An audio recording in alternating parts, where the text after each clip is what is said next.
Hello friends, welcome to MH education lab. So আজকে আমরা আমাদের পলিটির 1000 কোশ্চেন অ্যান্সারের মধ্যে প্র্যাকটিস সেট নাম্বার 4 তোমাদের সঙ্গে আলোচনা করব। আজকে প্রথম কোশ্চেন হচ্ছে, in which of the following amendment the term of Lok Sabha increase from 5 to 6 years. আমাদের আগে কী ছিল, লোকসভার যে টার্ম ছিল 5 বছর ছিল, সেটা পরবর্তী ক্ষেত্রে 6 বছর করে দেওয়া হয়েছিল। তো এটা কবে করা হয়েছিল? এর সঠিক উত্তর হচ্ছে option B, 42nd amendment act. 2 নম্বর question, which constitutional amendment act provided reservation in admission in private unaided education institution for students belonging to schedule caste, tribe and other backward classes. মানে আমাদের এসটি, এসসি এবং OBC যে কোটাটা, এটাকে private ইনস্টিটিউটে রাখা হয়েছিল কোথায়? কোন অ্যামেন্ডমেন্টের মাধ্যমে প্রাইভেট ইনস্টিটিউটে নিয়ে আসা হয়েছিল? গভর্নমেন্টে তো ছিলই, প্রাইভেট এটা মানছিল না, তো প্রাইভেটে নিয়ে আসা ছিল কিসের মাধ্যমে? সঠিক উত্তর হচ্ছে অপশন এ, সেটা হচ্ছে 93rd কনস্টিটিউশনাল অ্যামেন্ডমেন্ট অ্যাক্ট 2005। তো এখনও দেখতে গেলে প্রাইভেটে এই যে কোটা সিস্টেমটা, এটা খুব একটা কাজ করে না। কারণ দেখো, বোদ্ধা কথা হচ্ছে, প্রাইভেট কোম্পানির কি করবে, তোমাকে টাকা দেবে, কাজ তোলাবে, তাদের নিজেদেরও প্রজেক্ট তুলতে হবে। সেখানে এসসি, এসটি, ওবিসি যে ছেলে, সে যদি যোগ্য না হয়, তাকে নিয়ে তো কোম্পানির লসে রান করবে। তো ওরা এই জিনিসগুলো খুব মিনিমাম নমিনাল কিছু রাখে, খুব একটা নাহলে রাখে না। কোম্পানিতে তো রাখবেই না, এই এডুকেশন ইনস্টিটিউটও কম্পারেটিভলি কম থাকে গভর্নমেন্টের তুলনায়। ওয়ার্কিং সেক্টরে তো রাখেই না প্রায় বলতে গেলে। 3 নম্বর question, which constitutional amendment reduce the voting rights from 21 years to 18 years. তো এগুলো দেখো, এগুলো প্রত্যেকটাই খুব পপুলার কোশ্চেন। এটাও তোমরা সকলেই জানো, 61st অ্যামেন্ডমেন্ট অ্যাক্টের মাধ্যমে এই জিনিসটাকে করা হয়েছিল। ভোটিং রাইটটাকে 21 থেকে কমিয়ে 18তে নিয়ে আসা হয়েছিল।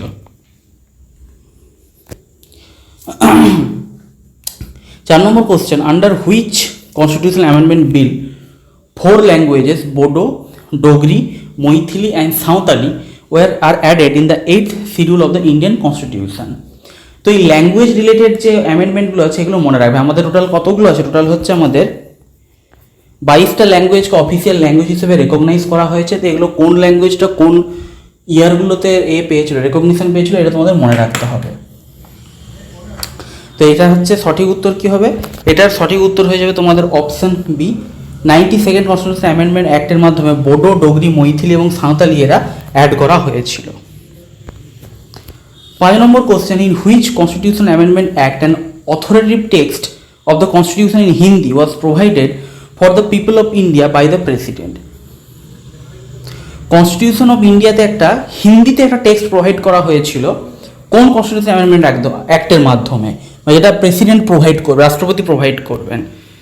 সঠিক উত্তর হচ্ছে option B, 58th constitutional amendment act 1987। হ্যাঁ, এইটা একটু out of the box question ছিল, অতটা কমন, বাট তবু তোমরা জেনে রাখো, কারণ সব ধরনের কোশ্চেন তোমাদের জেনে রাখতে হবে। 6 নম্বর question, in which constitutional amendment act Goa was made a full fledged state with a state assembly. Goa প্রথমে স্টেট ছিল না, গোয়াকে স্টেট বানানো হয়েছিল কোন অ্যাক্টের মাধ্যমে? সেটা হচ্ছে option C, 56th constitutional amendment act 1987।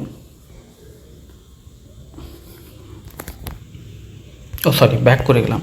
হ্যাঁ, নেক্সট কোশ্চেন, 7 নম্বর question, which article of the Indian constitution deals with constitutional amendment? খুবই ইজি কোশ্চেন, আর্টিকেল 368। 8 নম্বর question, which of the following is or are true?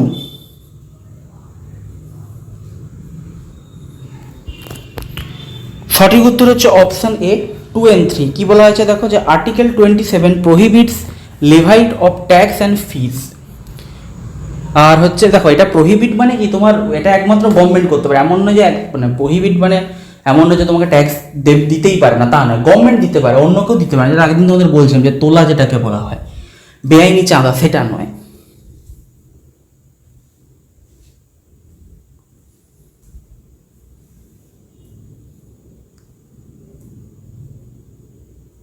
Next question হচ্ছে 3 নম্বর, বলছে taxes can be used for the promotion or maintenance of all religions. হ্যাঁ, এটা অবশ্যই সঠিক, যে ট্যাক্সের টাকাকে যে কোনো ধর্মের মানে সমস্ত ধর্মেরই উন্নয়নের জন্য ইউজ করা যেতে পারে।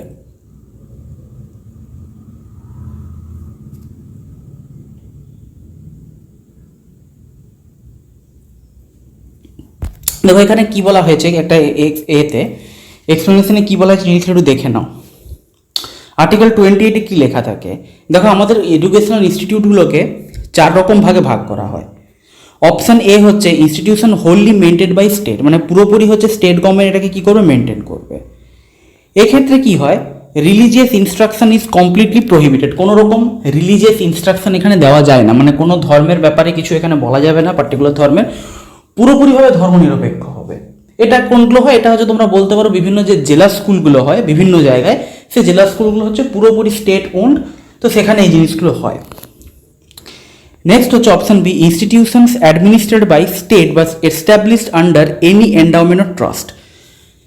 কোন একটা ইনস্টিটিউট যেটাকে স্টেট কি করবে, স্টেট হচ্ছে মেনটেন করবে, কিন্তু এস্টাবলিশ মানে স্থাপন করা হয়েছিল কোনো রকম কোনো ট্রাস্টের আন্ডারে, যেরকম যেটা হচ্ছে অপশান বি, অপশান বি নয়, এটা হচ্ছে টাইপ বি। টাইপ বির ক্ষেত্রে মানে এই ধরনের ইনস্টিটিউশনের ক্ষেত্রে কি হয়, রিলিজিয়াস ইনস্ট্রাকশন ইজ পারমিটেড, যে সরকার তৈরি করছে না, সরকার শুধুমাত্র মেনটেন করছে, বাট তৈরি করেছিল কোনো ধর্মীয় সংস্থা তার ট্রাস্ট থেকে। এই ধরনের স্কুলে আমি পড়েছি, আমি তোমাদের বলেছিলাম আগের দিন যে আমি হচ্ছে একটা খ্রিশ্চান মিশনারি স্কুলে পড়েছিলাম।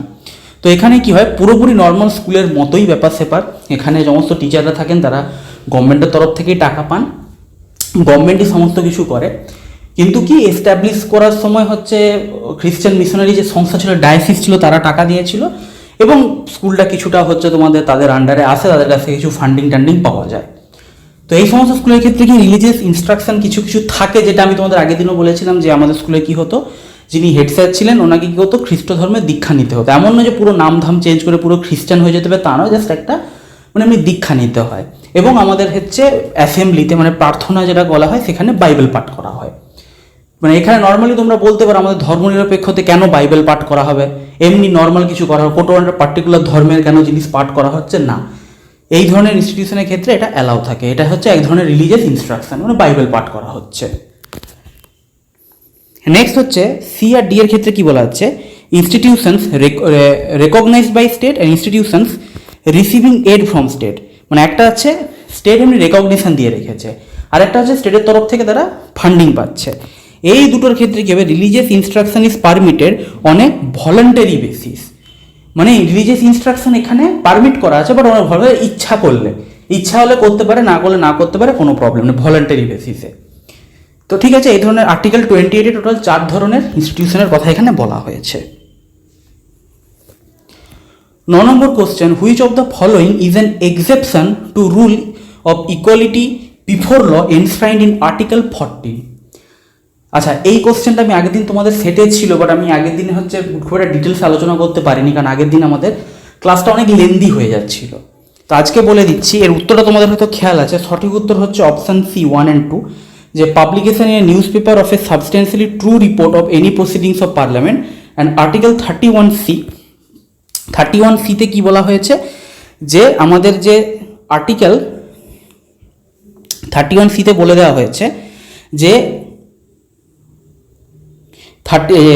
যে আমাদের আর্টিকেল 39-এর বি এবং সি ক্লজে যে জিনিসপত্রগুলো লেখা আছে সেগুলোকে কি করা যাবে না, কোনোভাবে হচ্ছে তোমার ভায়োলেট করা যাবে, মানে সেগুলোকে হচ্ছে কোনোভাবে আর্টিকেল 14 আন্ডারে চ্যালেঞ্জ করা যাবে না।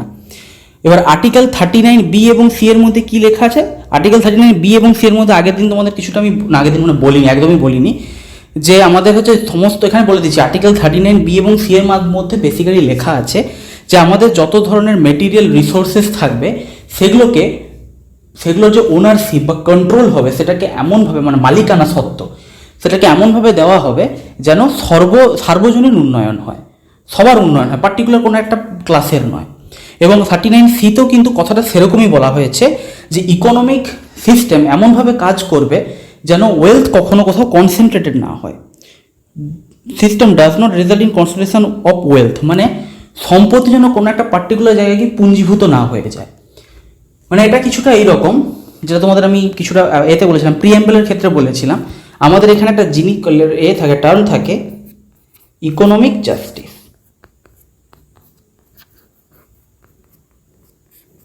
ইকোনমিক জাস্টিস মানে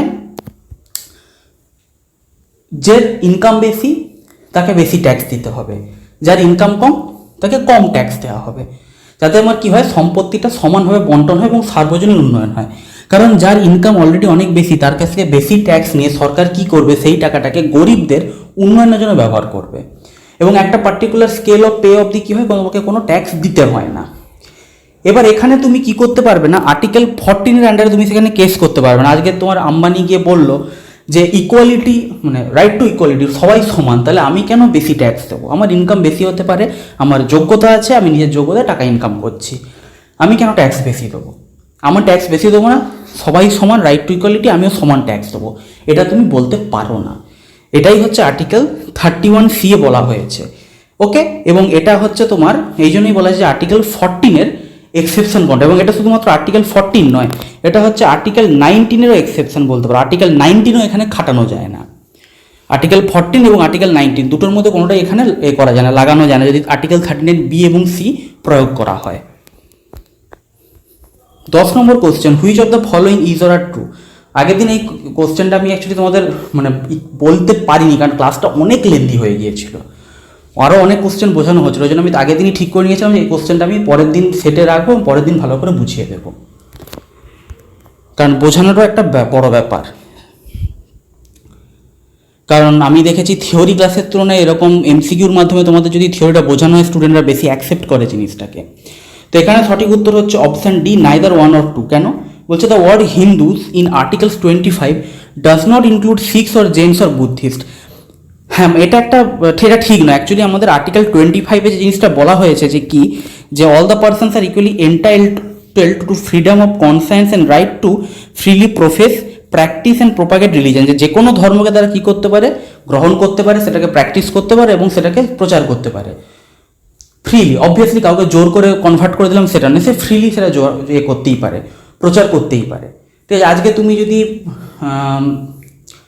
হ্যাঁ সাপোজ আমি ধরো তুমি ইউটিউবে বলো, ফেসবুকে বলো, সোশ্যাল মিডিয়াতে বলো, তুমি কী করছো যে আমাদের সনাতন হিন্দু ধর্মের গুণগান করছো বা সনাতন হিন্দু ধর্ম সম্বন্ধে মানুষদেরকে অ্যাওয়্যার করছো, গীতা পাঠ করছো, এটা কোনো ক্রাইম নয়, এটা তুমি করতেই পারো। ঠিক আছে, কাউকে তুমি জোর করছো না, তুমি নিজের মতো প্রচার করছো। সেম হচ্ছে তোমার, এবং এখানেই বলা হয়েছে যে এখানে অ্যাকচুয়ালি ওয়ার্ডটা যে হিন্দু, হিন্দু মানে শুধুমাত্র হিন্দু নয়, এটা শিখ, জৈন, বুদ্ধিস্ট প্রত্যেকটা ধর্মের মানুষকে বোঝানো হচ্ছে। ঠিক আছে, একই রকমভাবে যে বুদ্ধিস্ট কোনো একজন ব্যক্তি, সেও নিজের বুদ্ধ ধর্মের প্রচার করতেই পারে, কোনো বাধা নেই সেখানে। নেক্সট বলা হয়েছে article 26, rights are subject to other provisions relating to fundamental rights. না, আর্টিকেল 26-এ কী কী বলা হয়েছে দেখো, আর্টিকেল আছে এখানে আর্টিকেল 25-এ আরও দুটো জিনিস বলা হয়েছে, যে দুটো কী আছে, যে wearing and carrying kirpans is to be included in the profession of Sikh religion, এটাও বলা হয়েছে, এবং Hindu in this context include Sikh, Jain and Buddhist. ঠিক আছে, এই দুটোই বলা হয়েছে। আর্টিকেল 26-এ কী বলা হয়েছে, article 26 protects the collective freedom of religion, এবং আর্টিকেল 26 কী বলেছে, যে are also subject to public order, morality, health, but not subject to other provisions relating to fundamental rights. পরিষ্কার বলে দেওয়া হয়েছে কি, যে not subject to other provisions related to fundamental rights, সেই জন্য এটা এখানে কী হয়েছে, ট্রু হচ্ছে না।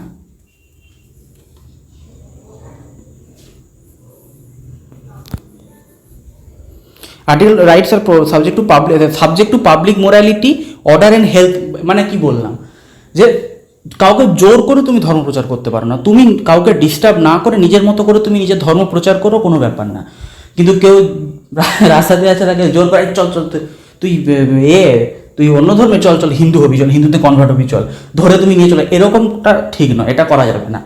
এটাই এখানে বলা হয়েছে, যে তোমাকে কি করতে হবে, প্রপার। আর তুমি কোথাও রাস্তা ফাস্তা অবরোধ করে দিয়ে সাধারণ মানুষ যেতে পারছে না, রাস্তা অবরোধ করে দিয়ে আমি হিন্দু ধর্মের প্রচার করছি, চিৎকার করছো তুমি, সেসব করলে হবে না। এটাই বলা হয়েছে যে পাবলিক অর্ডার, মোরালিটি এবং হেলথকে তোমাকে মেনটেন করতে হবে। 11 নম্বর, if there is any dispute regarding the presidential election it can be refer to. প্রেসিডেন্টের যদি ইলেকশনের ক্ষেত্রে যদি কোনো রকম কোনো ডিসপিউট হয়, সেটা কে দেখে, সুপ্রিম কোর্ট দেখে। আর্টিকেল 71 এই জিনিসটা বলা হয়েছে।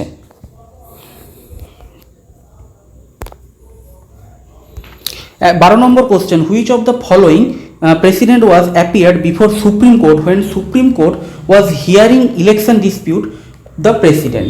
প্রেসিডেন্টের একটা কোন প্রেসিডেন্টের সময় হচ্ছে প্রেসিডেন্টের হিয়ারিং মানে কি বলবো ইলেকশন ডিসপিউটের কারণে সেই প্রেসিডেন্টকে কি করতে হয়েছিল, সুপ্রিম কোর্টে হাজিরা দিতে হয়েছিল? সঠিক উত্তর হচ্ছে কি অপশন বি ভিভি গিরি। সঠিক উত্তর কি অপশন বি ভিভি গিরি।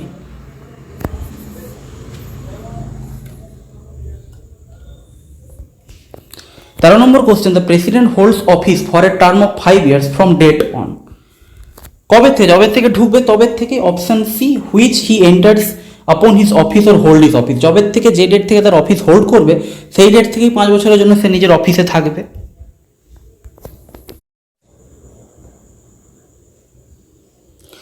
নেক্সট 14 নম্বর বলেছে, under which one of the following articles the procedure for the removal of president of India through the process of impeachment has been laid down. Article 61। Most important question, president থেকে এই কোশ্চেনটা অনেকবার previous ইয়ারে এসছে, অনেকবার repeat হয়েছে। সঠিক উত্তর হচ্ছে আর্টিকেল 61 অপশন বি। নেক্সট 15 নম্বর question, the president of India can be remove from the office even before the expiry of the term. 5 বছর কমপ্লিট হওয়ার আগে কি হতে পারে, একে বের করা যেতে পারে কিসের মাধ্যমে? Through impeachment. এক্ষুনি দেখলাম অপশন সি সঠিক উত্তর। 16 number question, by which house of parliament impeachment may be imposed on president. Impeachment কোন হাউসের মাধ্যমে প্রথম ইম্পোজ করা হয়ে থাকে? Option C by any house of the parliament. দুটো মানে রাজ্যসভা লোকসভা দুটোর মধ্যে যে কোনো হাউসে কি করতে হবে, ইমপিচমেন্টটাকে স্টার্ট করা যেতে পারে। এবার যে হাউসে স্টার্ট করবে অপর হাউস থেকে 2/3 মেজরিটি থেকে সেটা পাস হতে হবে। 17 number question, which one of the following has the power to initiate the motion of impeachment of the president of India. এটা একই কোশ্চেন, অপশানে both houses of the parliament. 18 number question, at least how many days of prior notice is required for the impeachment of the president of India. মানে প্রেসিডেন্টকে আগের থেকে prior notice দিয়ে জানানো হয় যে তোমার এগেনস্টে ইমপিচমেন্ট করা হচ্ছে, সেটা কতদিন? সঠিক উত্তর হয়ে যাবে তোমাদের অপশন বি 14 ডেজ। 14 দিনের একটা প্রায়র নোটিস দেওয়া হয়।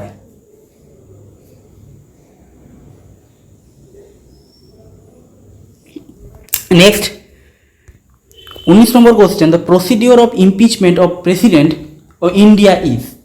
ইমপিচমেন্ট যে প্রসিডিওর এটা কি জানো কি? এটা একটা খুব মানে ইন্টারেস্টিং টার্ম আছে, কোয়াসি জুডিশিয়াল প্রসিডিওর।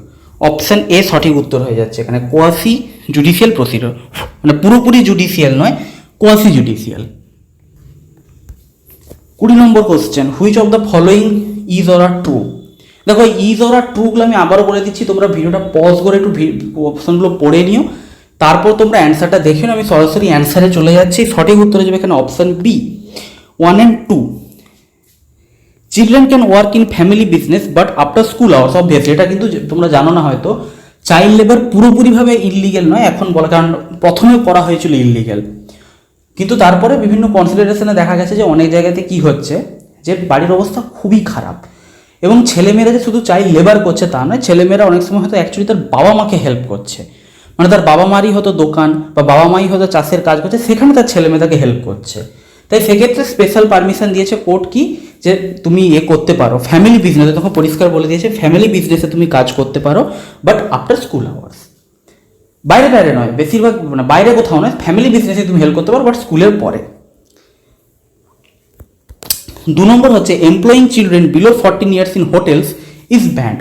অবভিয়াসলি, কারণ হোটেল তো হচ্ছে তোমার, এবার হ্যাঁ এবার ব্যাপার হচ্ছে, এবার হোটেলটাও যদি হচ্ছে তোমার ফ্যামিলি বিজনেসে হয় সেক্ষেত্রে হয়তো কোনো প্রবলেম হবে না।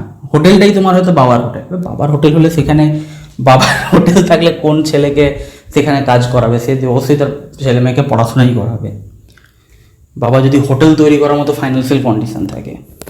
নেক্সট 3 নম্বরটা কি বলা যায় দেখে নিই একবার। 3 নম্বরটা, presently children under the age of 14 are prohibited from employment in hazardous occupation and processes while employment in non-hazardous occupation is regulated। না, এটা সঠিক নয়। 14 years of prohibited hazardous occupation তো অবশ্যই, বাট নন হ্যাজার্ডাসে হচ্ছে রেগুলেটেড মানে কি? এখানে মনে হচ্ছে এটা অ্যান্সারটা ঠিকই আছে। নন হ্যাজার্ডাস অকুপেশনেও রেগুলেটেড নয়, একমাত্র ফ্যামিলি বিজনেস ছাড়া কোথাও তাকে ঢোকানো যায় না। ঠিক আছে, 3 নম্বরটা ভুল হবে এখানে, একমাত্র ফ্যামিলি বিজনেস ছাড়া কোনো অকুপেশনই তাকে ঢোকানো যাবে না। সেখানে সঠিক উত্তর হচ্ছে 1 and 2। 21 number question, which of the following articles extends the competence of parliament to make a law on matters even though some of those matters may fall within the sphere of state list? মানে state লিস্টে যে জিনিসগুলো থাকে কিছু কিছু ম্যাটারের ক্ষেত্রে কিন্তু parliament চাইলে ল তৈরি করতে পারে, স্পেশাল পাওয়ার দেওয়া আছে, যদিও সেটা অলদো সেটা স্টেট লিস্টের মধ্যে পড়ছে। সেটা কোন আর্টিকেলের আন্ডারে? অপশন বি হচ্ছে 35 আর্টিকেলে এটা বলা হয়েছে। 21 number question, right to property was originally dealt in. এটা তো অনেকে জানো না, আর্টিকেল রাইট টু প্রপার্টি সবাই জানো আর্টিকেল 31 সঙ্গে সঙ্গে আরেকটাতে ছিল, আর্টিকেল 19 ছিল। অপশন বি এখানে 2 and 3, আর্টিকেল 31 and আর্টিকেল 19। কারণ আর্টিকেল 19(1)(f) বলা হয়েছিল কি, guaranteed to every citizen the right to acquire, hold and dispose of property. ঠিক আছে, আর আর্টিকেল 31 বলা হয়েছিল যে সিটিজেন হোক নন সিটিজেন হোক কাউকে হচ্ছে তার প্রপার্টি থেকে তাড়ানো যাবে না। এটা হচ্ছে মানে কারোকে তার সম্পত্তি থেকে উৎখাত করা যাবে না। আর আর্টিকেল 19(1)(f) কি বলা হয়েছিল যে প্রত্যেক সিটিজেন কি করতে পারে, তার অধিকার আছে নিজের আন্ডারে কিছু সম্পত্তি রাখার। তো এটা তোমরা অনেক হয়তো জানো যে আর্টিকেল 19 মধ্যে একটা সাবক্লজ আছে related to property. 23 number question, which article confers the right to remedies of reinforcement of the fundamental rights? সবাই জানো আর্টিকেল 32। 24 নম্বর কোশ্চেন, এগেন এটা বেশ ইম্পর্টেন্ট একটা কোশ্চেন, যে which of the following are considered exception to fundamental rights? Fundamental রাইটসের exception কোনগুলোকে ধরা হয়? ফান্ডামেন্টাল রাইটসের এক্সেপশন অ্যাকচুয়ালি ধরা হয় option D 31A, B, C সবগুলোকে। 31A, B, C, তো 31C আমি অলরেডি তোমাদের আজকে আলোচনা করে দিয়েছি, যে আর্টিকেল 39B এবং সি এর আন্ডারে যেটা আছে সেটাকে ভায়োলেট করা যাবে না আন্ডার আর্টিকেল 14। এবার আর্টিকেল 31A এবং বি দেখো কি বলা হচ্ছে কি, saving of laws providing for acquisition of estate. মানে এখানে বলা হচ্ছে কি অ্যাকুইজিশন অফ এস্টেট মানে কোনো একটা প্রপার্টিকে দখল করার ক্ষেত্রে যে নিয়মগুলো আছে বা নিজের আন্ডারে রাখার ক্ষেত্রে যে নিয়মগুলো আছে সেগুলোর ক্ষেত্রে কিছু কিছু চেঞ্জেস করা হয়েছিল। মানে আগে যেটা কি ছিল ফান্ডামেন্টাল রাইটস মানে কি যে তোমার করা যাবে, ল্যান্ড তুমি নিজের আন্ডারে রাখতে পারো, সেটার ক্ষেত্রে কিছু লিমিটেশন রাখা হয়েছিল। আর্টিকেল 31 আন্ডারে কি বলা হয়েছিল যে সরকার চাইলে এগ্রিকালচার, ইন্ডাস্ট্রি বা অন্য কোনো দেশের উন্নয়নমূলক কাজের জন্য যদি ল্যান্ড দরকার হয় সে কিন্তু ল্যান্ড নিতে পারে মানুষের কাছ থেকে। অবভিয়াসলি সেখানে হয়তো তাকে একটা নির্দিষ্ট অ্যামাউন্ট অফ টাকা দেওয়া হবে, বাট ল্যান্ড কিন্তু সেখানে সে নিতে পারে। আগে যেটা ছিল যে রাইট টু প্রপার্টি মানে ল্যান্ড নিতে পারবে না তা নয়। এর আন্ডারে অনেকগুলো রুলস আছে, যেমন একই রকমভাবে সাপোজ কোনো জমিদার আছে, সেই জমিদার দেখা যাবে হয়তো তার আন্ডারে হচ্ছে ভাগ চাষিদেরকে অ্যাজ এ কৃতদাস হিসেবে রেখে দিয়েছে। মানে সুদে হয়তো টাকা ধার দিয়েছিল, সুদ বাড়তে বাড়তে অনেক হয়ে গেছে, তাদেরকে কৃতদাস হিসেবে রেখে দিয়েছে, বিনা পয়সায় বেকার খাটাচ্ছে। তো এই রকমের ইলিগেল কাজ কারবার যদি কোনো ল্যান্ডে হয়ে থাকে তখনও কিন্তু সরকার চাইলে সেই ল্যান্ডটাকে নিয়ে নিতে পারে, ল্যান্ডটাকে অ্যাকিউজিশন করে নিতে পারে। তো এইরকম বিভিন্ন ধরনের জিনিসপত্র নিয়ে যে আর্টিকেল 31A ছিল, এখানে কি বলা হয়েছিল যে কোনো এস্টেট মানে যে কোনো সম্পত্তিকে সরকার কি করতে পারে, নিয়ে নিতে পারে, অ্যাকুইজিশন করতে পারে, মানে নিয়ে নিতে পারে। সেটা রিলেটেড আর্টিকেল হচ্ছে আর্টিকেল 31E, এটাকে ফান্ডামেন্টাল রাইটসের কিছুটা এক্সেপশন বলা যেতে পারে। নাও আর্টিকেল 31B বলা হয়েছিল কি, আর্টিকেল 31B-তে বলা হয়েছিল যে saves the act and regulations included in the 9th schedule from being challenged and invalidated on the ground of contravention of any fundamental rights. Basically আমাদের ফার্স্ট যে অ্যামেন্ডমেন্ট হয়েছিল, আমি শর্টে লিখলাম না, শর্টে লিখছি, ফার্স্ট অ্যামেন্ডমেন্ট আমাদের একদম প্রথম যে অ্যামেন্ডমেন্ট অ্যাক্টটা এসেছিল, একদম প্রথম অ্যামেন্ডমেন্ট অ্যাক্টের মাধ্যমে একটা নতুন, আগে 8টা শিডিউল ছিল, তখন একটা কি করা হয়েছিল 9th শিডিউল যোগ করা হয়েছিল। এবং 9th শিডিউলে কি বলে দেওয়া হয়েছিল যে 9th শিডিউলের আন্ডারে যে লটাকে রাখা হবে সেই লটাকে কোনোভাবে চ্যালেঞ্জ করা যাবে না। বেসিক্যালি হয়েছিল কি যে আর্টিকেল 31A এর মাধ্যমে ল তৈরি করে দিয়েছিল যে সরকার চাইলে জমি নিতে পারে, বাট তবুও দেখা যাচ্ছিল যখনই কোনো রকম কোনো জমি সরকার দখল করতে যাচ্ছিল, নেহেরুজি তখন প্রধানমন্ত্রী ছিলেন, উনি দেখলেন যে যখনই কোনো ল্যান্ড দখল করতে যাচ্ছি বিভিন্ন রকমভাবে সাধারণ মানুষের সাথে ঝামেলা করছে, কোর্টে কেস করে দিচ্ছে, ফলে কি হচ্ছে যে কোনো ল্যান্ড অ্যাকুইজিশনের প্রসেস খুব ডিলে হচ্ছে, বিভিন্ন মানে জুডিশিয়াল কারবার শুরু হয়ে যাচ্ছে, ফলে আমাদের প্রোগ্রেস কি হচ্ছে স্লো ডাউন হচ্ছে। কারণ আমাদের কি দরকার, আমাদের ইন্ডাস্ট্রির জন্য জমি দরকার, ইন্ডাস্ট্রি জমি না হলে হবে না।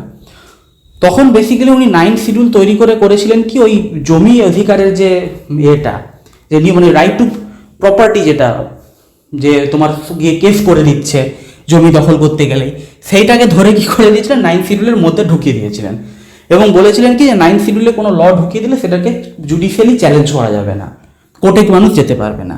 কিন্তু পরবর্তী ক্ষেত্রে কি হয়েছিল, পরবর্তী ক্ষেত্রে এটার মিসইউজ হচ্ছিল। মিসইউজ মানে কি, দেখা যাচ্ছিল পলিটিশিয়ানরা কি করছিল, যখনই এমন কোনো কেস উঠে আসছিল কোনো একটা লকে ঘিরে, যে কেসটা হয়তো মানে সরকারের বিরুদ্ধে যাচ্ছে, তখনই তারা কি করছিল ওই লটাকে ধরে 9 শিডিউলে ভরে দিচ্ছিল। এই জন্য এরকমভাবে ব্যাপক হারে মিসইউজ হচ্ছিল। তাই পরবর্তী ক্ষেত্রে কি করা হয়েছিল, পরবর্তী ক্ষেত্রে এটাকে বিভিন্ন কারেকশন করা হয়েছিল। But article 31B, A, B এবং C এই তিনটাকেই কিছুটা ফান্ডামেন্টাল রাইটসের এক্সেপশন বলা যেতে পারে।